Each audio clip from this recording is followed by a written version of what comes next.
Today I bring to you a collection of tales about Anansi the Spider. Anansi is a demigod and a spider from the Ashanti tribe in Africa. Some of these stories are very rough translations. I do apologize in the beginning for some of the choppiness of the words, particularly Anansi and the Gub Gub Peas. If you enjoy this reading, please leave a like and subscribe. Thank you. Anansi the Spider, a fable from the Ashanti people of Africa. Anansi tries to steal all the wisdom in the world. Anansi the Spider knew that he was not wise. He was very clever and could outwit many different people, but he knew that he did not have very much wisdom. This bothered him a great deal, but he did not know what to do about it. Then one day he had a clever thought. "I know," he said to no one in particular, "if I can get all of the wisdom in the village and put it in a hollow gourd, I will be very wise indeed. In fact, I would be the wisest of all." So he set out to find a suitable gourd and then began his journey to collect the village's wisdom. He went from door to door, asking everyone to give some of their wisdom. The people chuckled at poor Anansi, as they knew that of all of the creatures, it was he that needed some wisdom the most. So each put a bit of it in his gourd and wished him well on his search. Soon Anansi's gourd was overflowing with wisdom, and he could hold no more. He now needed to find a place to store it. "I am certainly the wisest person in the world now, but if I don't find a good hiding place for my wisdom, I may surely lose it." He looked around and spotted a tall, tall tree. "Ah," he said to himself, "if I could hide my wisdom high in that tree, I would never have to worry about somebody stealing it from me." So Anansi set out to climb the towering tree.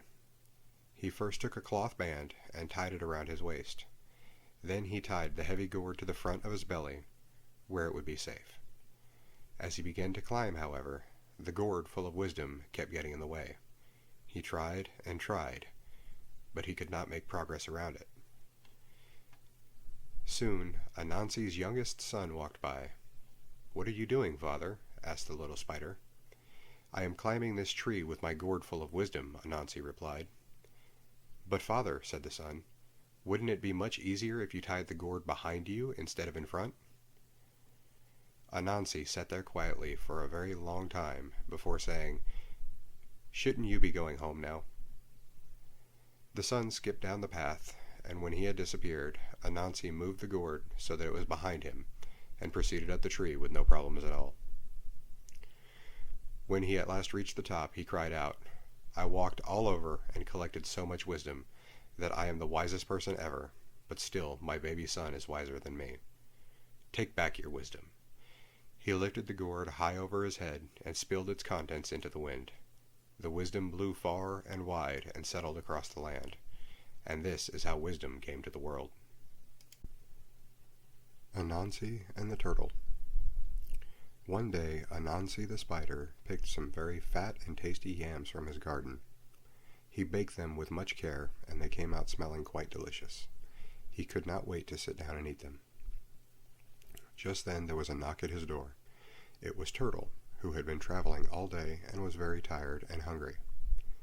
"Hello, Anansi," said Turtle. "I have been walking for so long, and I smelled the most delicious yams I have ever smelled. Would you be so kind as to share your meal with me?" Anansi did not refuse, as it was the custom in his country to share your meal with visitors at mealtime. But he was not very happy, for Anansi was a little too greedy and wanted the delicious yams all to himself. So Anansi thought to himself and came up with a scheme. "Please do come in, Turtle. I would be honored to have you as my guest this evening. Sit down, have a chair, and help yourself." Turtle came inside and sat down. But just as he reached for a yam, Anansi yelled, "Turtle, don't you know better than to come to the table with dirty hands?" Turtle looked down at his hands and saw that they were filthy. He had been crawling all day and had not had a chance to clean up. Turtle got up, went to the river to clean his hands. He walked all the way back to the house, and Anansi had already begun to eat. "I didn't want these tasty yams to get cold, so I had to begin," said Anansi. "But please, do join me now, Turtle." Turtle sat down again and reached for a yam, but again Anansi yelled at him. "Turtle, did you not hear me before? It is not polite to come to the table with dirty hands." He looked down and saw that his clean hands had turned dirty once more, since he had to crawl on them to get back to the house. So he walked down to the river once more to wash himself off, and then he returned this time. He was careful to walk on the grass so that his hands would stay clean. But by the time he sat down at the table, Anansi had just finished the last bit of the tasty yams, and not so much as a morsel was left. Turtle looked at Anansi for a moment, and then said, "Thank you for sharing your meal with me. If you ever find yourself near to my house, please let me return the favor." And then he slowly walked out the door and continued on his way. The days went by, and Anansi thought more and more of that meal that Turtle had offered. He got more and more interested in a free dinner, and finally could not stand it any more. He set off one day to find Turtle's house. He found Turtle sunning himself on a riverbank just around dinner time. Turtle looked up and saw him and said, "Hello, Anansi. Have you come to share evening meal with me?" "Oh, yes, yes," said Anansi, who was growing hungrier and hungrier by the minute. Turtle went under water to his house to set up the dinner table for the two of them.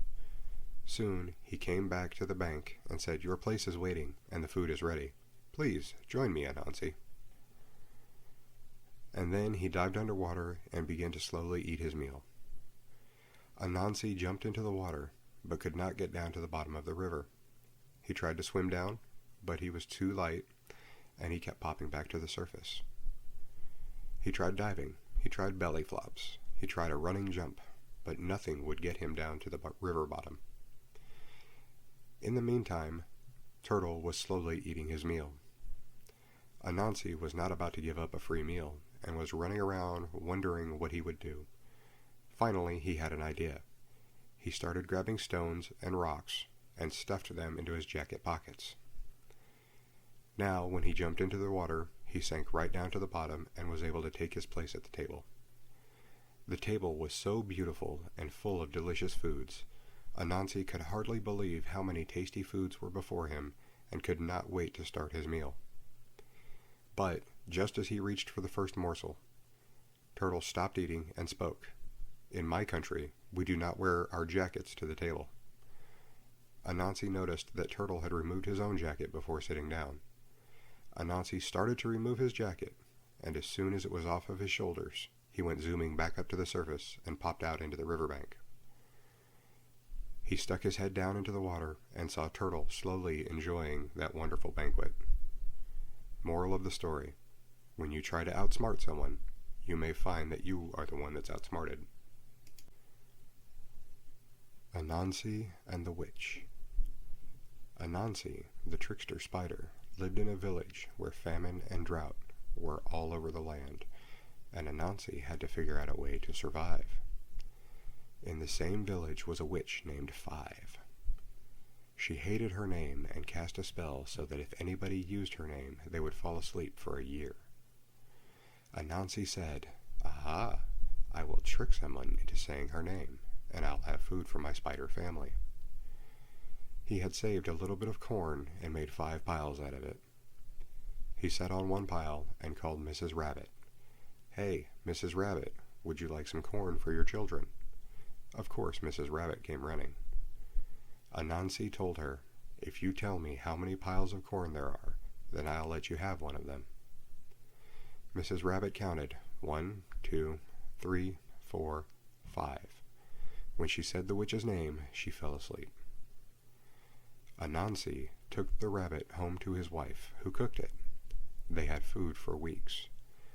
But as the food was running out, Anansi decided to try his trick again. This time he chose Mr. Squirrel. Mr. Squirrel counted the piles, and he fell asleep just like Mrs. Rabbit. Anansi took the squirrel home, and his family again had food for weeks. Soon the food was running out again. This time he set his sights on Mrs. Goose. Now Mrs. Goose knew Anansi was a trickster, and not to be trusted. Sitting on his pile of corn, Anansi told Mrs. Goose to count the piles, and she could have them. Mrs. Goose smiled and counted. 1, 2, 3, 4, and the one you're sitting on. Anansi got angry and said, "No, no, that is not the way to count. Do it right." Mrs. Goose smiled and counted. 1, 2, 3, 4, and the one you were sitting on. Anansi was so angry he jumped up and down shouting, "No, no, that's not the way to count. You were supposed to say 1, 2, 3, 4, 5. As soon as he said the witch's name, he fell asleep. Not only had Mrs. Goose tricked the trickster, she had how many piles of corn? Anansi, how stories came to earth. It was long ago in Africa, child, when there was a first spider, Cuckoo Anansi. He went everywhere throughout the world, traveling on his strong web strings, sometimes looking more like a wise old man than a spider. In that long ago time, child, there were no stories on earth for anyone to tell. The sky god kept all stories to himself, up high in the sky, and locked away in a wooden box. These the spider wanted, as many creatures had before him, so that he could know the beginnings and endings of things. Yet all who had tried for the stories had returned empty-handed. Now Anansi climbed up his web to the sky god, Niame, who asked for the sky god's stories. Child, when the powerful sky god saw the thin, spidery old man crawling up to his throne, he laughed at him. What makes you think that you, of all creatures, can pay the price I ask for my stories? Spider only wanted to know, what is the price of the stories? My stories have a great price. 4 fearsome, elusive creatures. Onini, the python that swallows men whole. Osibu, the leopard with teeth like spears. Mboro, the hornets that swarm and sting. And Myota, the fairy who is never seen. Bring these to me. Bowing, the spider quietly turned and crept down through the clouds. He meant to capture the 4 creatures he needed as price for the stories. He first asked his wife, Oso, how he might capture Onini, the python that swallows men whole. She told him a plan, saying, "Go and cut off a branch of the palm tree, and cut some string creeper as well. Take these to the stream where the python lives." As Anansi went to the swampy stream, carrying these things, he began arguing aloud. "This is longer than he. You lie. No, it is true. This branch is longer, and he is shorter, much shorter." The python was listening, and asked what Spider was talking about. "What are you muttering, Anansi?" "I tell you that my wife, Aso, is a liar, for she says that you are longer than this palm branch, and I say that you are not." Onini the python said, "Come and place the branch next to me, and we will see if she is a liar." And so Anansi put the palm branch next to the python's body, and saw the large snake stretch himself alongside it. Anansi then bound the python to the branch with the string creeper and wound it over and over. Nuinini, Nuinini, Nuinini, until he came to the head, when the Spider-Man said to Onini, "Fool, I will now take you to the sky god." This Anansi did as he spun a web around the snake to carry him back through the clouds into the sky kingdom. On seeing the gigantic snake, Niame merely said, "There remains what still remains." Spider came back to earth to find the next creature, Osibu, the leopard. with teeth like spears. His wife, Aso, told him, "Go dig a large hole." Anansi said, "I understand. Say no more." After following the tracks of the leopard, Spider dug a very deep pit. He covered it over with the branches of the trees and came home. Returning in the early morning, he found a large leopard lying in the pit. "Leopard, is this how you act? You should not be prowling around at night.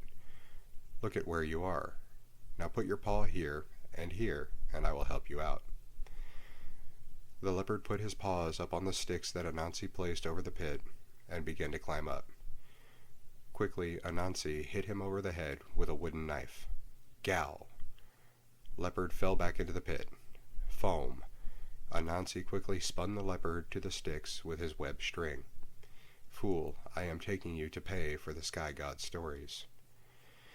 But the sky god received the leopard and said, "What remains still remains." Next, the Spider-Man went looking for Mboro, the hornets that swarm and sting. He told to his wife Aso what he was looking for, and she said, "Look for an empty gourd and fill it with water." This Spider did, and he went walking through the bush until he saw a swarm of hornets hanging there in a tree. He poured out some of the water and sprinkled it all over their nest. Cutting a leaf from a nearby banana tree, he held it up and covered his head. He then poured the rest of the water from the gourd all over himself.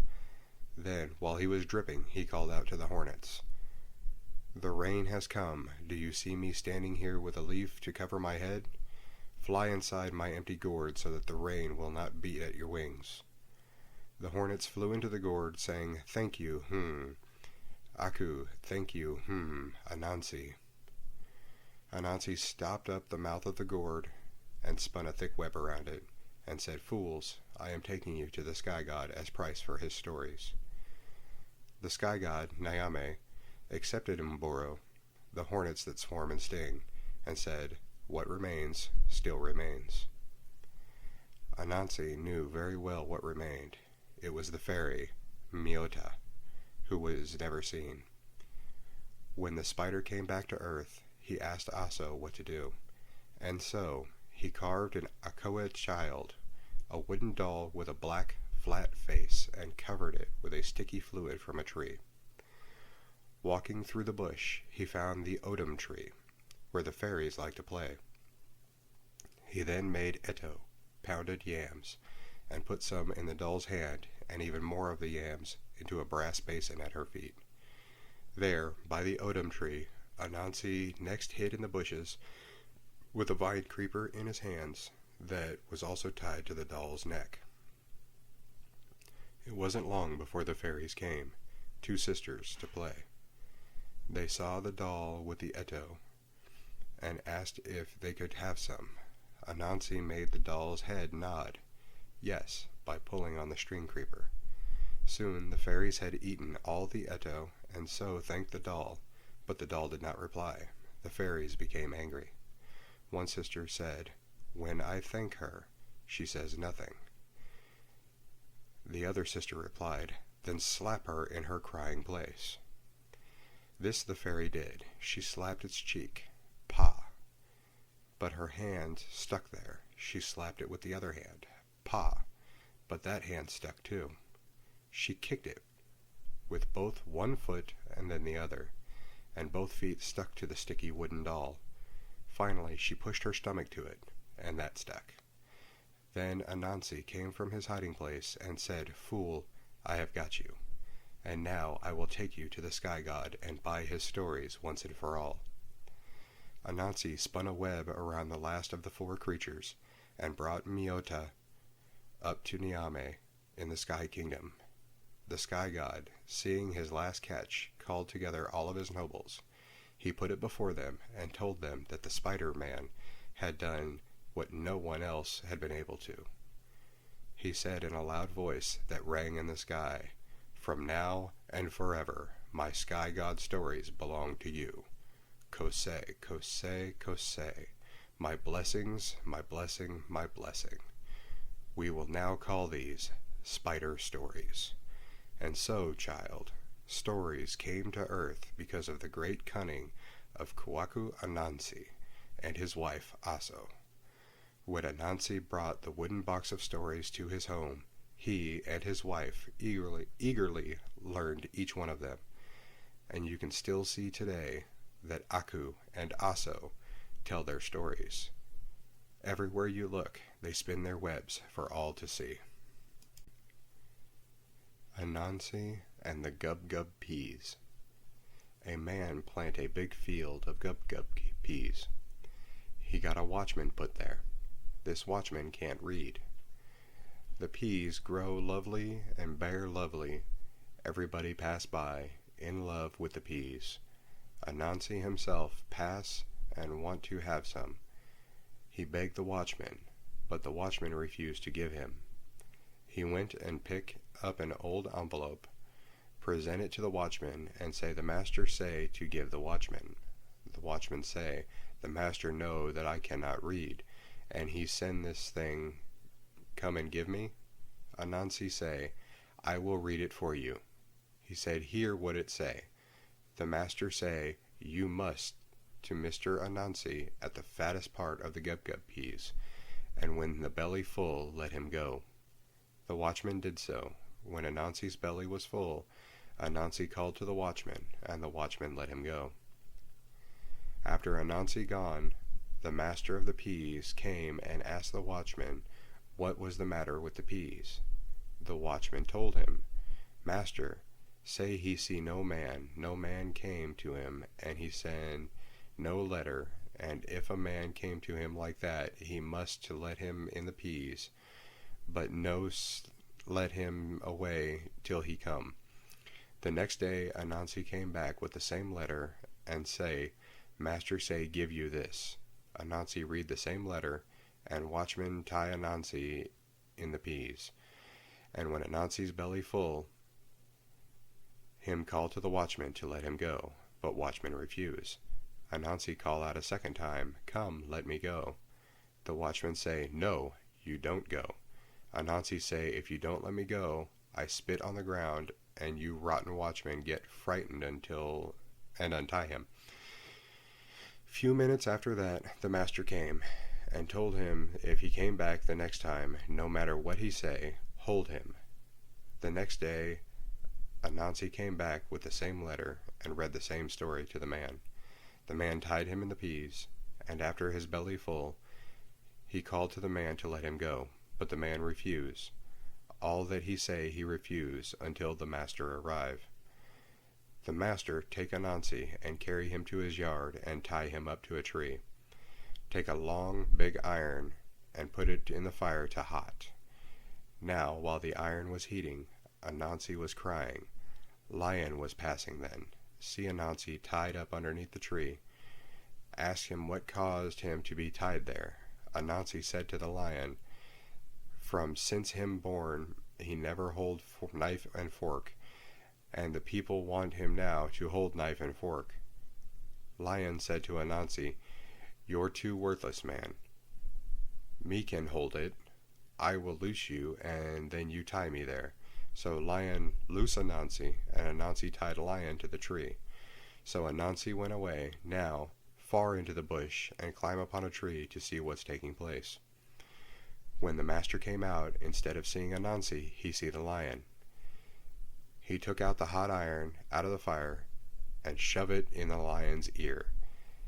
And the lion make a plunge and pop the rope and away, gallop in the bush, and stand up underneath the same tree where Anansi was.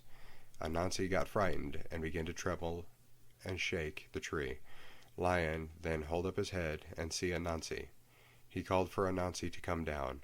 Anansi shout to the people, "See the man who you looking for, see the man underneath the tree." And the lion gallop away and live in the bush until now, and Anansi got free. Anansi and the Rope.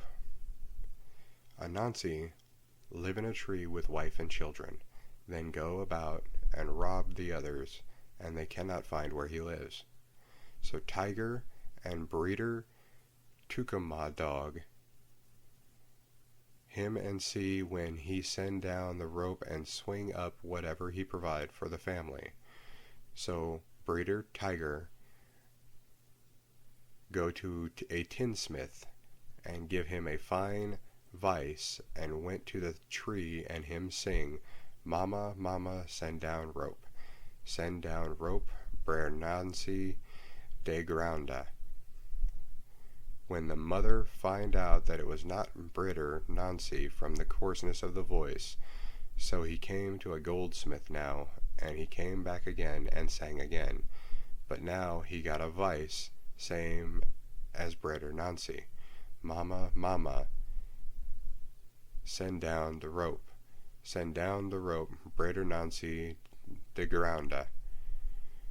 When the mother let the rope down to receive him, Brer Nancy, coming from a distance, see the mother swinging him up in the tree now, and say, Mama, cut the rope.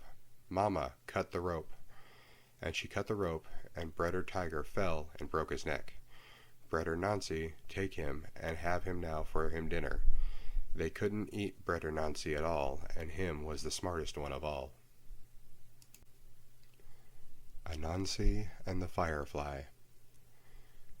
One day, Firefly came to Anansi the Spider's house and invited him to go egg hunting.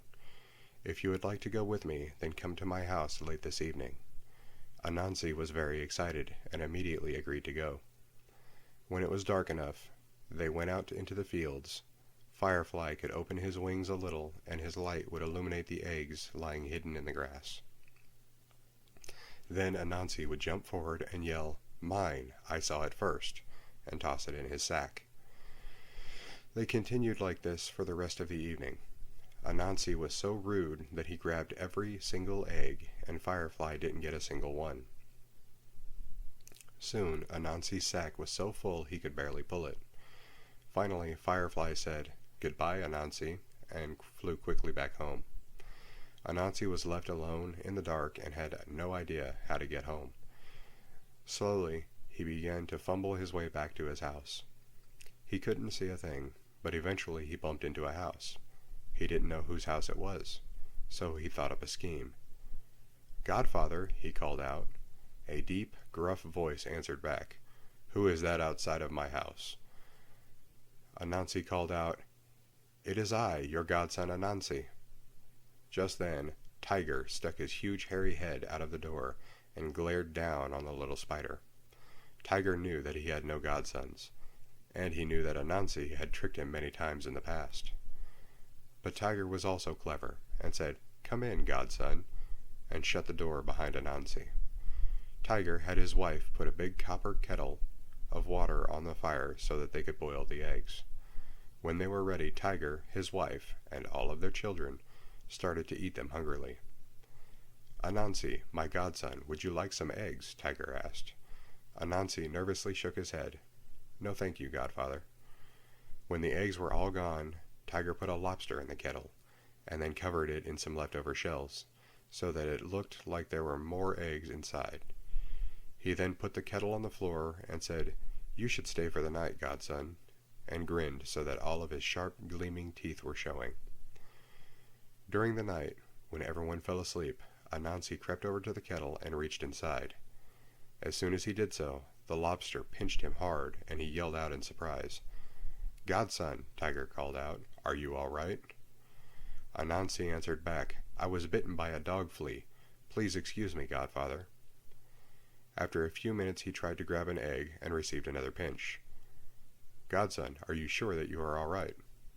Anansi responded, Oh, godfather, these dog fleas are eating me alive. Tiger sat up and shouted at the top of his voice, Dog fleas? How dare you accuse us of having dog fleas in this fine house, after we have fed you and given you a place to sleep? Tiger jumped out of bed roaring and started to come after Anansi. Anansi then flew out of bed and raced out the door, terrified for his life. Tiger came to the door and smiled to himself as he watched the poor little spider running away. Anansi never went back to Tiger's house, and every time he went to visit Firefly, his wife told Anansi that her husband was gone and to please come back next month. Anansi never did figure out where the field was where all of the eggs were hidden, and he had much time to think about how his greediness had left him with nothing.